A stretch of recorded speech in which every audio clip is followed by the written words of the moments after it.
Despite 17 editions and 41 years of Asia Cup history, this is the first time India and Pakistan will meet in the final of the tournament. The stakes couldn't be higher and the rivalry couldn't be more intense. Of all the years of this rivalry, this is the year the two meet in the final. This year has been different, with political tensions dominating the discourse from the beginning of this tournament. India has stormed into the final with dominant wins over Pakistan in both the group stage and the Super 4 stage, and no team has come close to troubling the undefeated side. Pakistan, on the other hand, clawed their way into the final with a win over Bangladesh in their last match, recovering from 45 for 5 to post 135 for 8. Just a reminder of how this tournament has gone for both sides. India beat Pakistan in their first meeting this tournament by 6 wickets. That was absolutely comprehensive and consummate, and then repeated the success in the Super 4 stage by 7 wickets. This match only closer in terms of numbers, but not in terms of performance. Now, the upcoming match in the Asia Cup final is a historic one because this is the first India-Pakistan final in the 41-year history of Asia Cup. India is the most successful team in the competition with 8 Asia Cup titles already. Sri Lanka comes second as the second most successful team, and Pakistan has won only 2 times. This year looks tough for them as well, as India stands in the way. Overall also, if you look at the head-to-head record between the two sides just in the T20 format, India has won 12 of the 15 T20I encounters against Pakistan, making them statistically the favourite as well. In fact, this was precisely the point that India captain Suryakumar Yadav made after the victory in the last match. He didn't mince any words when he said that this is no longer a rivalry worth talking about. So, can India pile on the misery on Pakistan? That's the big debate coming up. It's gone right down to the wire, and it looks like there is a daylight gap between the two sides. Let's go across to our experts joining us. Piyush Chawla and Atul Vasan, former India cricketers. Rakesh Rao, senior sports journalist, also joining us. Piyush, I'll begin with you. You agree with Suryakumar Yadav? This rivalry is no longer, the rivalry that it used to be. And, we shouldn't be bogged down by this historical baggage of this whole India-Pakistan rivalry at all. Well, I 100% agree with Surya because what he mentioned the point there, because when you look at the number, that number itself shows the difference between the two sides. And especially in this Asia Cup, if you see the way India is dominating in each and every game. If we see the last game which Pakistan played against Bangladesh, they were not able to, make it to the 150, and where else India on a difficult wicket, the way they were batting. So it shows the huge gap between these two sides easily. Atul, you've been saying this all along. No longer the kind of rivalry that it used to be. But here we are, for the first time in Asia Cup history, the two teams are playing the final.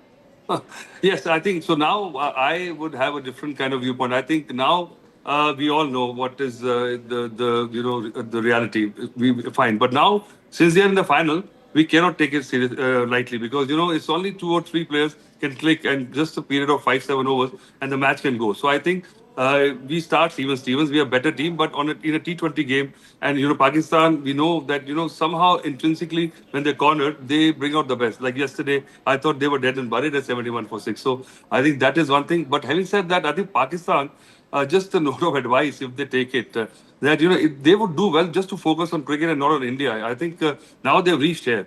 I think India will also be on their toes, and we cannot be complacent. We are better, of course.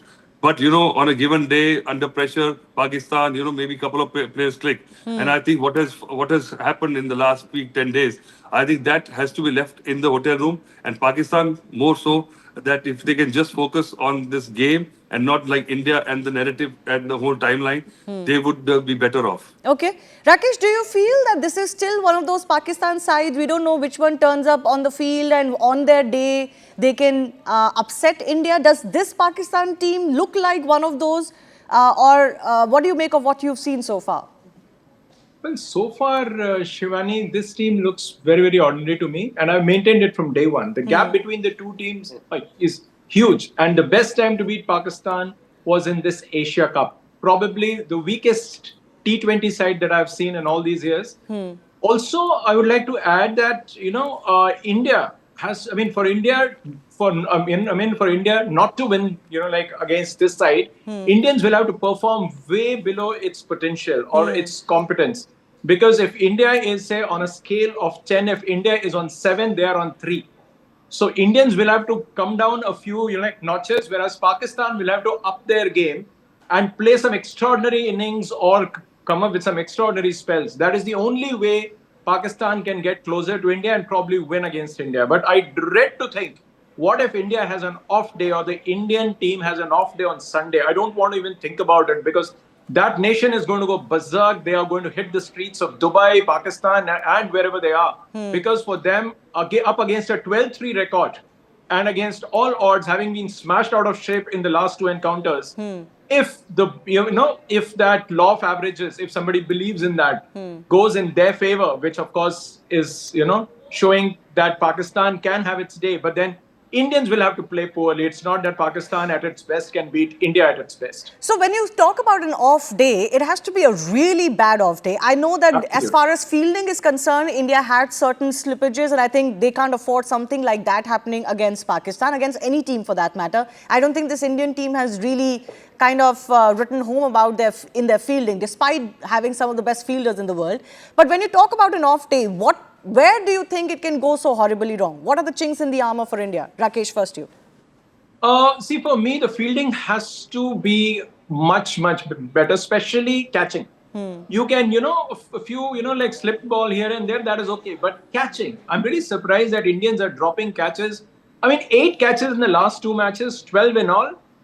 That shocks me. But a lot of teams are But doing then, that. A lot of teams are dropping Exactly, catches. that's Is exactly this what I'm something trying to to say. do with Under the lights, stadium? we've been practicing.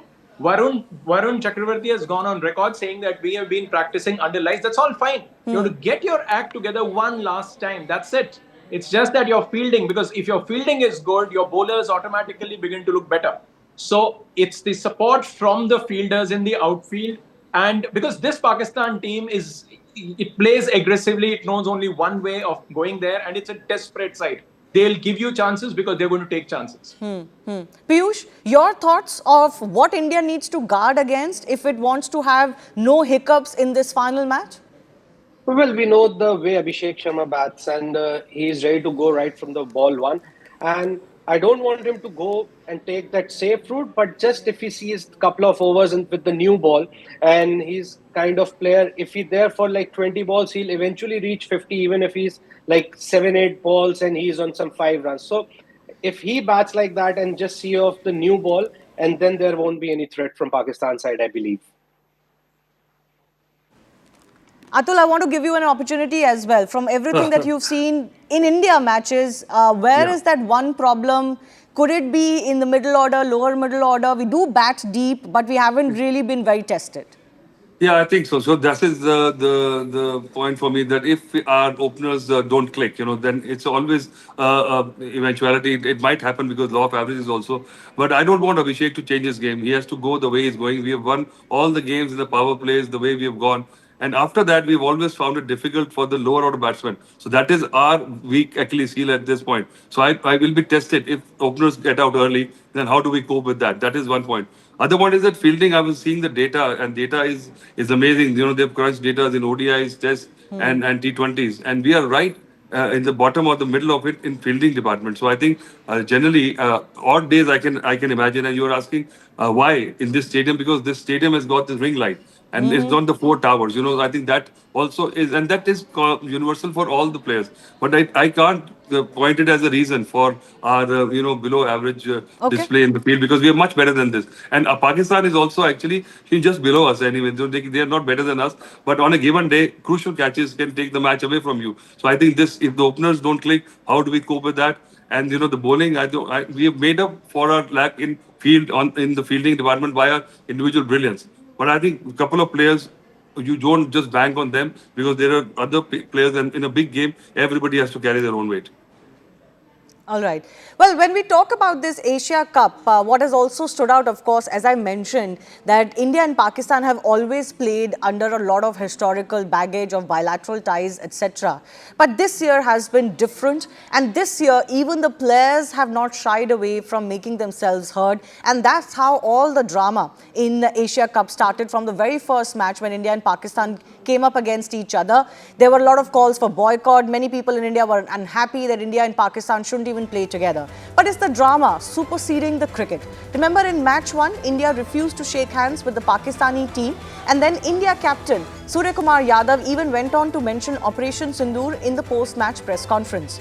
Come match 2, Sahibzada from the Pakistani team did a gun-firing celebration that was heavily criticized in India, and Harris Rauf was seen making jet downing gestures, again something that caught the eye of Indian fans.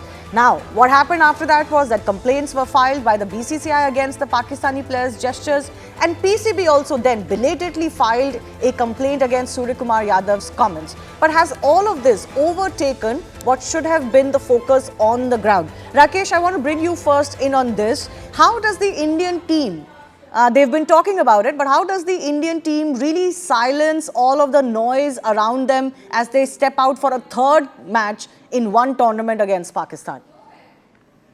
Shivani, Indians don't need to look anywhere else. I mean, they know their job. It's a professional unit. They know that unless they win tomorrow, everything else would be taken as absolutely useless. Those 2 victories will also be forgotten by Indian fans in no time. Don't forget, our own fans are pretty fickle, and as long as we are in a comfortable position, they will back the team. Otherwise, if Indians are under pressure, all you hear is wherever you go, most of the fans will say, "Yaar, ab to haar jayenge." This is how strong our fans are. They don't back the team, so the team knows that. But team has to shut itself out completely and say, "Okay, we are doing it for ourselves. Let's do it for the country." All those sentences sound great, but you have a job to finish. You have been sent there to play cricket, not to make any noises. You have said whatever you wanted to say. You wanted to hit back. You wanted to give it to the opposition. You've given it on the field, off the field. That's all great. But you still have a match to finish. You have a tournament to win. And the entire nation stands by you. But the result is important. How you get there even tomorrow. Although for me, when it all started, for me, this was just another continental regional tournament. Nothing more. And Indians should have and could have easily refused to host the tournament and backed off and said, we have nothing to do. But those days are gone now. You have a job to finish. Just shut out the noise. And Indians are good enough to do their job. Yeah. Piyush, the team has already shown that regardless of all the noise around them, they're very good at focusing professionally on what they need to do on the field. And the experience that is, there in this Indian side versus the Pakistani side, do you think Indians would be lighter on their feet as far as this whole baggage is concerned versus Pakistan? Well, they won't be thinking anything else, and they won't take it lightly at all, because as Rakesh just mentioned, people will forget what happened in the last 2 games. So this game will there's huge point to put it across, because winning the cup is very important, especially when the final is against Pakistan. So it's very important. Just go out there, follow your process, and play your normal cricket what they have been doing it so far in the tournament. And if the Indian team do that and everyone just do their role perfectly, India will come victorious. But they have to really make sure that they are focusing on the process. The result will definitely follow. Atul, the pressure is greater on India or Pakistan, you feel? The off-field pressure, not the on-field pressure. Pakistan, I think, because they are the underdogs. I think so. If they don't come out aggressive, they will lose the game. And I think for India, it's just a game. It's not more than a game. A little bit more than the normal games. But for Pakistan, this is exactly just the game is there, but there's more attached to the game, and that is what will hamper them. So I think India is much better placed in maturity, in kind of preparation, in kind of talent, and in kind of mindset. I think game awareness and all. I think they will not actually take it more than what it is, and I think that is the crucial point in this game going forward. Well, so far they've shown that absolutely nothing off-field has affected them performance-wise, and let's hope that continues. Speaking of performance, I want to talk about the phenomenon that is Abhishek Sharma, and we've all been talking about him. Just to look at his numbers in Asia Cup 2025, he's played 5 matches, 248 runs, but look at that strike rate that everybody keeps talking about, 206, 250 already in this tournament. In T20I's International, there's a reason why he's been touted as the next big thing, or already the big thing. 197.7 is his strike rate, 783 runs in 22 matches, an average of also 37-38, which is not bad. 200s and 450s. And remember, he came against Pakistan for the very first time in T20Is in this tournament as well. How did he do against Pakistan? Exceedingly well. An average of 52, a strike rate of 201.9 and 150. That was, of course, a magnificent one to watch out for. Let's just listen into what Sky had to say both on Abhishek Sharma and the partnership between him and Shubman Gill. I think he's very, very selfless when it comes to his batting style. As he passes the power play, he can still bat the same way how he bats in the power play. But the way he analyzes the situation post power play, what is required of him, what bowlers are going to bowl, I think that's a plus point for him. And he's learning every game. And with Shubman, everyone knows what kind of player he is and what he brings to the table, what he brings to the team. The only thing I want to say about him is he knows how to score runs. And the way he scored it today is actually a sign of a very good batter. He would have done the same thing what Abhishek was doing. Backed his shots, risk high. And that we've been practicing a lot. And I was really happy to see him play that in the game. So, yeah. Let's go across to our experts to talk a little bit more about Abhishek Sharma and the phenomenon that he has been. Piyush, I want your words first. Well, Abhishek, we all know what he's capable of. And it's not only about the strike rate, because with that kind of a strike rate to show that kind of a consistency, because you're batting, you're taking high risk, but still you're getting those high rewards. So that's why he has become a sensation in Indian T20 cricket and in this setup. And especially on those Dubai pitches, which is not that easy when the ball gets little older. So he's utilizing the new ball with a good effect and making sure that India is getting that kind of a start. When the middle order comes into bat, they have those few balls to, get their eye in. That's why Abhishek Sharma is really, really special. Atul? Yeah, I think, but it's very hard to keep this up. Mind you, because in T20, the way he's batting, there's always a chance that, he might get out. And there will be a time in his career going forward where we'll have a lean patch, where he will be going the same way. And I don't think so that he's got the mindset to just, change his game according to how he's batting and who is he playing. So I think his mindset is very uncluttered. So I think that is his USP also. But that might be, will be times where he will get out cheaply also. But we'll have to have the patience, because whenever he'll click, I think India will he be can set up the match on a sure footing, yes. for us. Yes. But I don't think with India's batting lineup, Abhishek should worry about if he's getting out cheaply, isn't it, Rakesh? I think those matches will happen, but I don't think the team would ever want him to kind of curtail himself. No, nobody would like to even, do anything with his natural play. Let him go out, let him get out on zero. It is much like, I remember in 1996 when the Sri Lankans came here, their openers were Jayasuriya and Kalu Vitarna. Their averages in 50-over game were 16 and 18. And Jayasuriya said, and at that time, I remember Arvind, what's the name? This guy, what's the name? Arjuna Ranatunga was the skipper. He made it very clear before the India match. He said, even if they get out, what will happen? We'll be 0 for 2. But if they click, in the first power play, we will have the kind of cushion where we can definitely go and blast the opposition. Right. That's exactly what happened in that key match against Sri Lanka.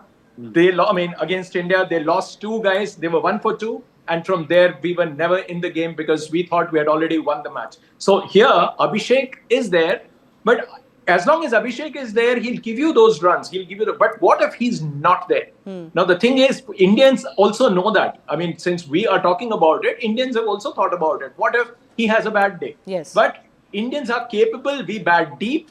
We know how to rotate strike. My only thing is that whatever he gives you tomorrow or day after, as and when, that should be taken as that's what he's expected to do. Let's be fair to him. Let's not expect him to come good every single time. He can also he's entitled to failures. But if he comes good, Indians are in a very safe zone. Absolutely. I'll leave it at that. I do thank our experts for joining us. The big coverage of the India-Pakistan match will continue here on CNN News 18.